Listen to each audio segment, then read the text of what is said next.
എല്ലാവർക്കും നമസ്കാരം.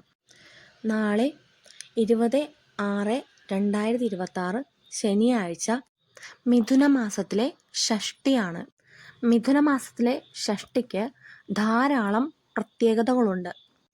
എന്താണ് പ്രത്യേകതകളെന്നും ഷഷ്ടി തിഥി എപ്പോഴാണ് ആരംഭിക്കുന്നത് എന്നും നോക്കാം.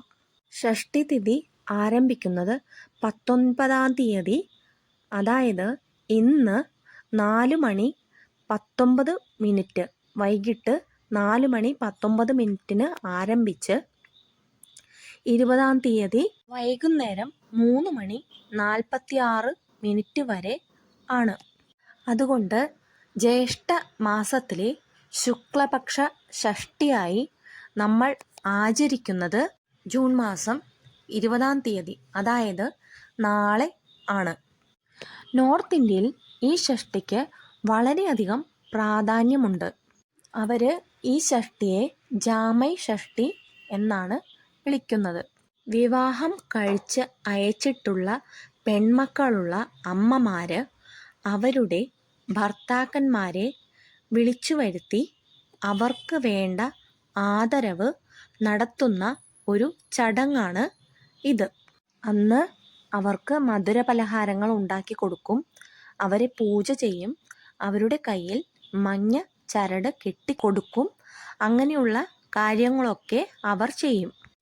മരുമക്കൾക്ക് ഐശ്വര്യം ഉണ്ടാകാൻ വേണ്ടിയിട്ടാണ് അങ്ങനെ ചെയ്യുന്നത്.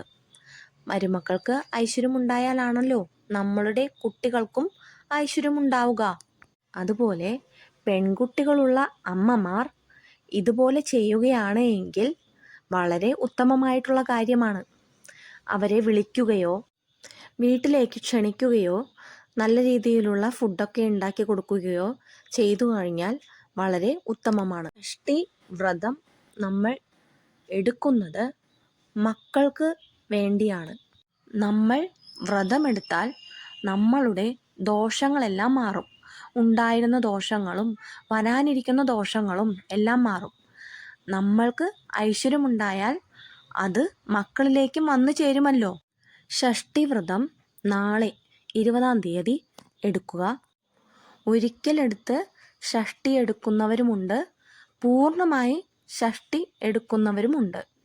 ഏത് രീതിയിലാണ് എടുക്കുന്നത് എന്ന് വെച്ചാൽ അതുപോലെ എടുക്കുക. സുബ്രഹ്മണ്യ സ്വാമിയെ നല്ലവണ്ണം പ്രാർത്ഥിക്കുക. ഭഗവാന് മഞ്ഞ പുഷ്പങ്ങൾ നൽകുക. മഞ്ഞ പുഷ്പങ്ങൾ കൊണ്ടുള്ള മാല സമർപ്പിക്കുക. മഞ്ഞ പട്ട് സമർപ്പിക്കുക. പനിനീരഭിഷേകമോ ഒക്കെ ചെയ്യുക. ഇങ്ങനെയൊക്കെ ചെയ്ത് നല്ലവണ്ണം പ്രാർത്ഥിക്കുക. കൂടാതെ ഓം ശരവണഭവായ നമ എന്ന് എപ്പോഴും പ്രാർത്ഥിച്ചു കൊണ്ടിരിക്കുക. മക്കളുടെ ഐശ്വര്യത്തിനും സമാധാനത്തിനും വേണ്ടിയൊക്കെ പ്രാർത്ഥിക്കുക.